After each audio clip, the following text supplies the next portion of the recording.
Uniform civil code, ये मुद्दा आज गरमाया हुआ है प्राइम मिनिस्टर के बयान के बाद। क्या देश में यूनिफॉर्म सिविल कोड होना चाहिए कि नहीं होना चाहिए, इसको लेकर आज मैं बात करूंगा कि यूनिफॉर्म सिविल कोड है क्या, इसका रेफरेंस कहां से आया है और इसका रोल, पार्लियामेंट का रोल इसमें क्या होगा इन फ्यूचर। अगर मानसून सेशन में बिल ये प्रेजेंट किया जाता है पार्लियामेंट के अंदर, तो पार्लियामेंट का इसमें रोल क्या होगा, रेलेवेंस क्या है, relevance of the society, sorry relevance of this bill with in this different society. मतलब अलग-अलग धर्मों के लोग इस देश में रहते हैं, तो उनके बीच में यूनिफॉर्म सिविल कोड क्या अपनी जगह बना पाएगा कि नहीं बना पाएगा। उसके बाद हम कंक्लूजन पर पहुंचेंगे, फिर डिस्प्यूट देखेंगे पोजीशन में और अपोजिशन में क्या रहेगा।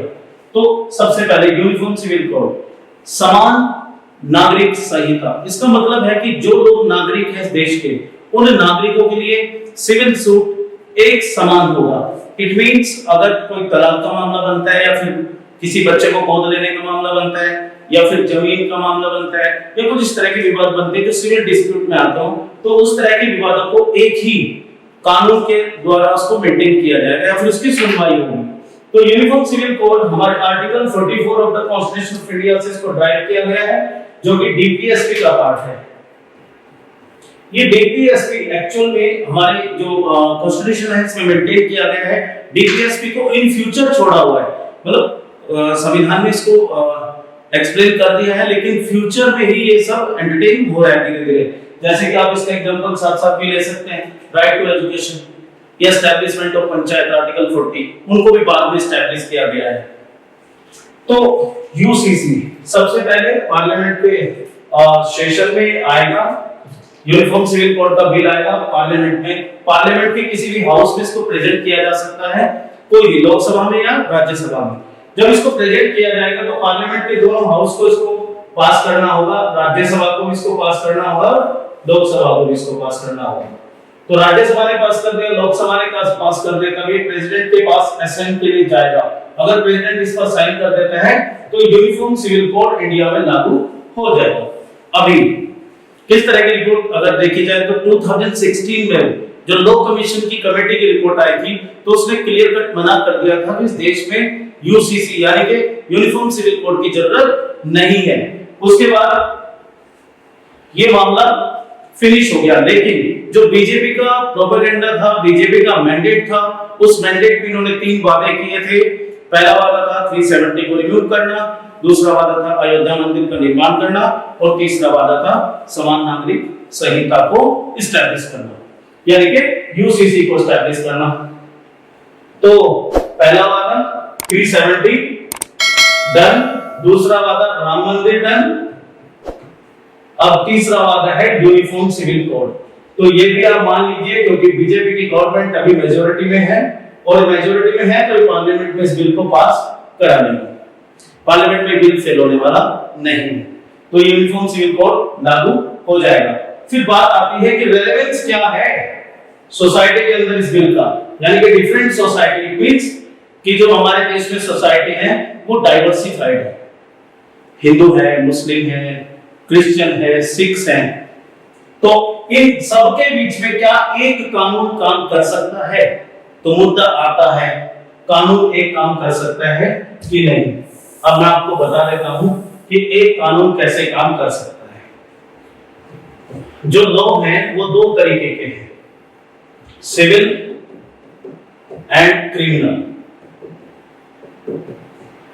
अब क्रिमिनल लॉ को अगर देखें तो क्रिमिनल लॉ यूनिफॉर्म है ऑलरेडी, ये चाहे कोई हिंदू हो चाहे किसी भी कम्युनिटी का हो, सबके लिए क्राइम अगर करेगा तो कानून बराबर है। अब आ जाते हैं सिविल सूट पर। सिविल सूट पर एक मामला बनता है मैरिज का, विवाह का, दूसरा मामला बनता है तलाक का, तीसरा मामला बनता है एडॉप्ट करने का। अगर किसी बच्चे को कोई एडॉप्ट करता है तो उसके लिए कानून हिंदू, मुस्लिम, सिख, ईसाई तीनों जारों में सेम होगा। उसके बाद मामला बनता है संपत्ति के बंटवारे का, तो संपत्ति के बंटवारे के मामले में भी अगर अलग-अलग धर्मों की बात की जाए तो अलग-अलग कानून आज भी एग्जिस्ट करते हैं। तो इन सभी मुद्दों पर अगर बात की जाए तो धर्म की बात तो इनके बीच में कभी आती ही नहीं। ये तो ह्यूमैनिटी पर आधारित सारे संबंध हैं, विवाह भी ह्यूमैनिटी पर आधारित है, तलाक और एडॉप्ट करना किसी बच्चे को, अगर किसी की संतान नहीं है तो उसको अडॉप्ट करने के लिए भी सेम कानून होना चाहिए, क्योंकि बच्चे के भविष्य का भी सवाल होता है। तलाक को लेकर भी इनसिक्योरिटी या इंफीरियरिटी रहती है एक हमारे देश की महिलाओं में कि हम जिनसे विवाह करने जा रहे हैं क्या वो बीच में हमारा साथ ना छोड़ दे, तो उसके लिए भी एक कानून होना चाहिए।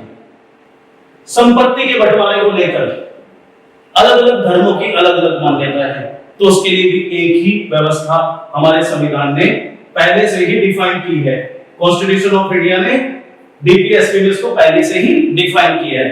तो कानून तो एक ही होना चाहिए, धर्म के आधार पर कानून का एस्टेब्लिशमेंट नहीं होना चाहिए। इसके बाद कंक्लूजन पर हम पहुंचते हैं। हमारी सोसाइटी में मेंटली डेवलपमेंट भी हो रहे हैं, बहुत सारे लोगों की मानसिकता जो मनुवादी भी कह सकते हैं, कई सारी चीजें हैं वो सब बदल रही है। मानसिकता की बात की जाए तो ये जो लोग थे जो इन मुद्दों पर बात करते हैं कि ऐसा नहीं होना चाहिए, वो मानसिकता को अपनी उन्होंने डेवलप करना चाहिए, क्योंकि ये सब ह्यूमैनिटीज का है।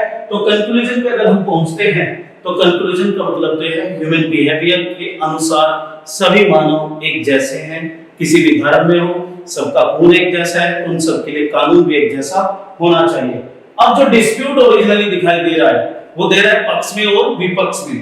तो पक्ष और विपक्ष, पोजीशन जो सरकार चला रही है बीजेपी, और अपोजिशन का लीडर साहब है हमारे मल्लिकार्जुन खड़गे, लेकिन ज्यादातर मामलों में कांग्रेस नजर आती है और राहुल जी का नाम सामने आता है। तो ये लोग विरोध में हैं और ये लोग पक्ष में हैं। तो पक्ष अभी मेजॉरिटी का है, विरोधी अभी माइनॉरिटी में है। तो इस देश में डेफिनेटली ये संविधान के अनुसार जो आर्टिकल 44 है ये लागू हो जाएगा। दूसरी बात, सबसे बड़ा मुद्दा है कि क्या ये सही है। सही अगर नहीं होता तो हमारे संविधान में इसका क्यों एक्सप्लेनेशन दिया जाता। हमारे संविधान में आर्टिकल 44 में इसको ऑलरेडी डिफाइन किया गया है। बाबा भीमराव अंबेडकर भी थे और सभी धर्मों के लोगों ने संविधान बनाया था, तो इस संविधान में पहले से ये डिफाइंड है, इसलिए इसको लागू किया जाना चाहिए। Thank you.